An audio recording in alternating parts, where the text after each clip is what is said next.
Hi hello everybody welcome to our channel మనస్టర్. So ఇప్పుడే మనమైతే special premiere show Harihara Veeramallu చూడడం జరిగింది.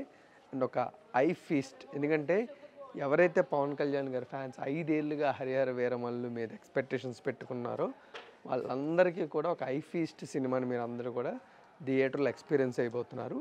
రివ్యూ గురించి చెప్పే కన్నా ముందు ఇది మీ అందరికీ కూడా పిన్ పాయింట్ చేయాలనుకుంటున్నాను. ఎందుకంటే 5 ఇయర్స్ లేట్ అయింది, చాలాసార్లు పోస్ట్పోన్ అయింది, అసలు పవన్ కళ్యాణ్ డేట్లు ఇవ్వట్లేదు, అండ్ ఇద్దరు డైరెక్టర్స్ వర్క్ చేశారు, ఇలా చాలా క్వశ్చన్స్ ఉంటాయి కదా.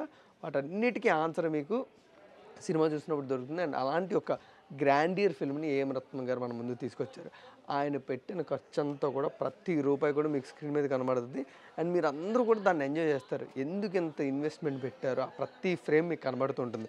And let's dig into story మనం మాట్లాడుకుంటే, చాలాసార్లు సినిమా వాళ్ళు కూడా చెప్పడం జరిగింది, అసలు ఒక వీరమల్లు అనేవాడు ఎక్కడి నుంచి స్టార్ట్ అయ్యి ఎలా కోహినూరు వజ్రం వైపు వెళ్ళాడు, ఎలా మొఘల్స్ని ఎదిరించాడు. అండ్ అందులోని ఈ స్టోరీ మొత్తాన్ని రివాల్వ్ చేసుకొని ఒక మన అందరికీ తెలిసిన స్టోరీ అయినా ఫస్ట్ హాఫ్ మొత్తం కూడా క్రిష్ జాగర్లమూడి గారు ఆయన స్క్రీన్ ప్లేతో మ్యాజిక్ చేసి వదిలారండి. ప్రతి 15 నిమిషాలకు కూడా మీరు అందరూ ఎగ్జైట్ అయ్యి మీరు సీట్లలో నుంచి లెగిసేటట్టు అలాంటి సీన్స్ని ఆయన ప్లాన్ చేశారు. First of all title card నుంచే నెక్స్ట్ లెవెల్ ఉంటుంది. తర్వాత ఇంట్రడక్షన్ సీన్ వస్తుంది. ఇంట్రడక్షన్ సీన్ అయిపోయిన ఒక 15 మినిట్స్కే మీకు కుస్తీ సీన్ వస్తుంది. కుస్తీ సీన్ అయిపోయిన 15 మినిట్స్కే మళ్ళీ చార్మినార్ సీన్ తర్వాత మళ్ళీ కొల్లగొట్టిన సాంగ్స్ అయితే మీరు థియేటర్లో ఆ స్క్రీన్ మీద చూస్తుంటే ప్రతి ఒక్కటి కూడా బ్లాస్ట్ అయింది. ప్రతి ఒక్క సాంగ్ లిరిక్తో ప్రతి ఒక్క ఆడియన్స్ కూడా ఎంజాయ్ చేసేటట్టు అలాంటి ఒక లార్జ్ స్కేల్ సాంగ్స్ మనం అయితే క్యాప్చర్ చేసిన మనం చూస్తూ ఉంటాం. అండ్ ప్రతి సాంగ్ కూడా అంత బాగా క్యాప్చర్ అయింది. అండ్ మెయిన్ ఓవర్ ఈ సినిమా మొత్తానికి కూడా పవన్ కళ్యాణ్ గారు ముందు నుంచి చెప్పుకొని వస్తూనే ఉన్నారు, కీరవాణి గారు బ్యాక్ బోన్ అని. అది మీరందరూ ఒక మంచి సౌండ్ సిస్టమ్ ఉన్న థియేటర్లో కూర్చుంటే ఈరోజు హరిహర వీరమల్లు ఎంత బాగా ఎలివేట్ అవ్వడానికి, ఎంత మనల్ని అందరినీ హాంట్ చేసి హుక్ చేసిందంటే తప్పకుండా 99% కీరవాణి గారి మ్యూజిక్కే. ఆయన ప్రాణం పెట్టి మరి అలాంటి ప్రాణం పోసి ఈ సినిమాకి అలాంటి మ్యూజిక్ అందించారు. హిస్టారిక్ ఫిల్మ్కి, పీరియాడిక్ ఫిల్మ్కి ఈజ్ ద కింగ్, నెఫర్, ఇంకా దాని గురించి ఆలోచించాల్సిన అవసరం లేదు. బట్ మరొకసారి హరిహర వీరమల్లుతోని బాగా హైప్ లేని సినిమాకి ఈరోజు ఆడియన్స్ కొన్ని సీన్స్లో డిసప్పాయింట్ అయినప్పటికీ ఆయన మ్యూజిక్ మాత్రం ఫస్ట్ ఫ్రేమ్ నుంచి చివరి ఫ్రేమ్ వరకు మిమ్మల్ని అందరినీ సాటిస్ఫై చేస్తుంది. అలాంటి ఒక నెక్స్ట్ బ్యాంగర్ లెవెల్ మ్యూజిక్ని మీరు థియేటర్స్లో ఎంజాయ్ చేయబోతున్నారు. And moreover Pawan Kalyan garu Veeramallu క్యారెక్టర్గా first half అంతా మనకు కనబడతారండి. పీక్స్లో ఉంటారు. ఎందుకంటే ఆల్రెడీ ఇదంతా ఒక ప్రీ ప్లానెడ్గా క్రిష్ గారు అండ్ అలాగే పవన్ కళ్యాణ్ గారు ఆయన వాళ్ళ నుంచి స్టార్ట్ అయిన థాట్ కాబట్టి ఫస్ట్ హాఫ్ అంతా కూడా చాలా చక్కగా ప్లాన్ చేసుకున్నారు. అండ్ అలాంటి సీన్స్ ఎప్పటికప్పుడు మనకు వస్తూనే ఉంటాయి. అండ్ వీరమల్లుగానే మనకి ఆయన ఎలివేట్ అవుతూ ఉంటారు, కానీ ఆ క్యారెక్టర్ నుంచి బయటకు వచ్చి ఆ రియల్ యాక్టర్గా ఎప్పుడు కూడా మనకు కనబడరు. అంత బాగా ఆయన ఇండెప్త్ అవ్వడం జరిగింది ఆ క్యారెక్టర్లో. ఆఫ్టర్ ఫస్ట్ హాఫ్ మన అందరికీ తెలిసిందే ఎన్ని సిచ్యువేషన్స్ ఈ సినిమాకి హడ్డలుగా మారాయి అనేది. సో అదంతా కూడా మనకైతే సెకండ్ హాఫ్లో చాలా ప్యూర్గా కనబడుతూ ఉంటుంది.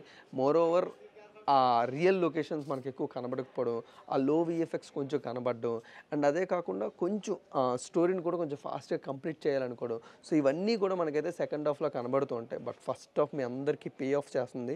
మీరు పెట్టిన టికెట్కి ఫస్ట్ హాఫ్ మొత్తంలో మీకు కావాల్సిన సాటిస్ఫాక్షన్ సీన్లు అన్నీ ఉంటాయి. మీరు మాత్రం మొత్తం అంతా ఎంజాయ్ చేస్తారు. అండ్ అదే కాకుండా సెకండ్ హాఫ్లో కూడా ఒక మంచి లాజికల్ సెన్స్తోనే ఒక మంచి స్టోరీ లైన్ తీసుకున్నాం జరిగారు. అంటే ఒక కోహినూర్ వజ్రాన్ని, ఒక పరువుని, లేకపోతే వీరమల్లు బ్యాక్ స్టోరీని దీన్నంతా కలుపుతూనే సనాతన ధర్మాన్ని ఎలా కాపాడాలి, వీరమల్లు ఏ విధంగా కాపాడాడు, దాని గురించి ఎంత ఎక్స్టెండెడ్ వరకు వెళ్ళాడు, ఇది సెకండ్ హాఫ్లో తీసుకున్నారు. దాన్ని కూడా చాలా చక్కగా క్యాప్చర్ చేశారు.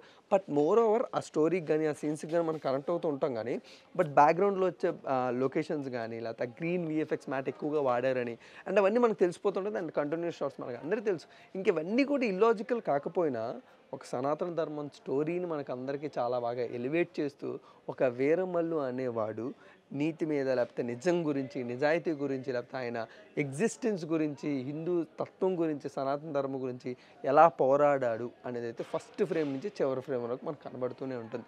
సో ఇది ఈ సినిమాలో చాలా బాగా హైలైట్ అయిన పాయింట్. బట్ ఎనీవేస్ ఈ సినిమాని ఎలా చేసినా ఫస్ట్ హాఫ్ మీ అందరూ కూడా బాగా ఎంజాయ్ చేయగలుగుతారు. సెకండ్ హాఫ్ కొంచెం మీరు డిసప్పాయింట్ అయ్యేళ్తారు. బట్ దానికి వేరియస్ ఫ్యాక్టర్స్ ఉన్నా ఒక సనాతన ధర్మంగా ఒక భారతదేశంలో ఉన్నందుకు మనం ఇలాంటి స్టోరీలు చాలా రేర్గా వస్తూ ఉంటాయి కాబట్టి.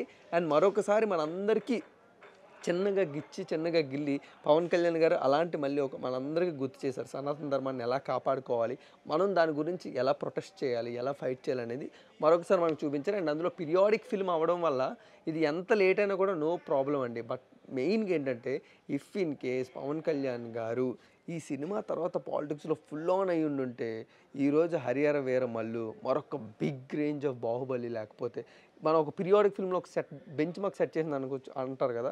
సో ఈరోజు హరిహర వీరమల్లు కూడా అలాంటి ఒక బెంచ్ మార్క్ సెట్ చేద్దును. బట్ అన్ఫార్చునేట్లీ దీనికి చాలా హడ్డిల్స్ సిచ్యువేషన్స్ ఇవన్నీ కూడా కలగలిపి రావడం వల్ల ఈరోజు మీరు సినిమా నుంచి బయటకు వెళ్తున్నప్పుడు కొన్ని ఫ్యాక్టర్స్లో డిసప్పాయింట్ చేయొచ్చు. కానీ ఇఫ్ ఇన్ కేస్ ఆ రోజు క్రిష్ జాగర్లమూడి గారు చివరి వరకు ఈ సినిమా స్టోరీని కంప్లీట్ చేసి ఉంటే ఆయన ఎలాంటి విజన్ కనుక్కొని ఫస్ట్ హాఫ్ అంతా డైరెక్ట్ చేశారు అలాంటిది సెకండ్ హాఫ్లో కూడా మనం చూసుంటే ఈరోజు హరిహర వీరమల్లు బ్యాంగర్ లెవెల్లో ఉందను. అండ్ ఈరోజు అలా అది సెట్ చేసిన బెంచ్ మార్క్ని రీచ్ అవ్వడానికి ఒక 10 తరాలు పడుతుంది. ఇలా ఇవన్నీ కూడా మనం అయితే మాట్లాడుకుందాం. బట్ అన్ఫార్చునేట్లీ ఒక మంచి బెస్ట్ ఎక్స్పీరియన్స్ మీ అందరికీ కూడా థియేటర్లోని ఫస్ట్ హాఫ్ చూసినప్పుడు మీ టికెట్కి వర్త్ అయిపోతుంది. బట్ సెకండ్ హాఫ్లో కూడా సనాతన ధర్మ గురించి చాలా చక్కగా ఎక్స్ప్లెయిన్ చేసి జ్యోతి కృష్ణ గారు ఈ సినిమా కంప్లీట్ చేశారు. అండ్ ఏం రత్నం గారు ఫస్ట్ హాఫ్ గురించి ఎంత గ్రాండీర్గా ఖర్చు పెట్టారు అండ్ ఆ తర్వాత సెకండ్ హాఫ్లోని ఎంత లావిష్నెస్ కానీ విఎఫ్ఎక్స్లో కొంచెం ఆ లో క్వాలిటీ కానీ ఇవన్నీ కూడా మనకైతే సెకండ్ హాఫ్లో డిసప్పాయింట్ చేసింది. అండ్ మ్యూజిక్ మాత్రం మనకి ఎక్కడ కూడా డిసప్పాయింట్ చేయలేదు. You really enjoyed. అలాంటి ఒక సౌండ్ సిస్టమ్ ఉన్న థియేటర్లోకి వెళ్తే మాత్రం కీరవాణి గారు మాస్ సంభావం ఈ సినిమాలో చూస్తారు. ఆయనే 100% ఎఫర్ట్స్ పెట్టి వర్క్ చేసింది. తర్వాత పవన్ కళ్యాణ్ గారు లాస్ట్ 18 మినిట్స్ ఆయన కొరియోగ్రాఫ్ చేసింది కూడా చాలా మంచిగా కొరియోగ్రాఫ్ చేశారు. విత్ ఎమోషనల్తో ఒక మంచి యాక్షన్ అయితే ఆయన అయితే కొరియోగ్రాఫ్ చేయడం జరిగింది. అండ్ మీరు కూడా అది బాగా ఎంజాయ్ చేస్తారు. అండ్ ఫైనల్గా ఇఫ్ ఇన్ కేస్ మీరందరూ కూడా ఒక మంచి స్టోరీ లైన్తోనే ఒక గ్రాండియర్ లావిష్నెస్ సినిమాని చూడాలి అనుకుంటే మీ ఫ్రెండ్స్ అండ్ ఫ్యామిలీస్తో తప్పకుండా హరిహర వీరమల్లుని థియేటర్స్లో చూసి ఎంజాయ్ చేయండి. Thank you so much.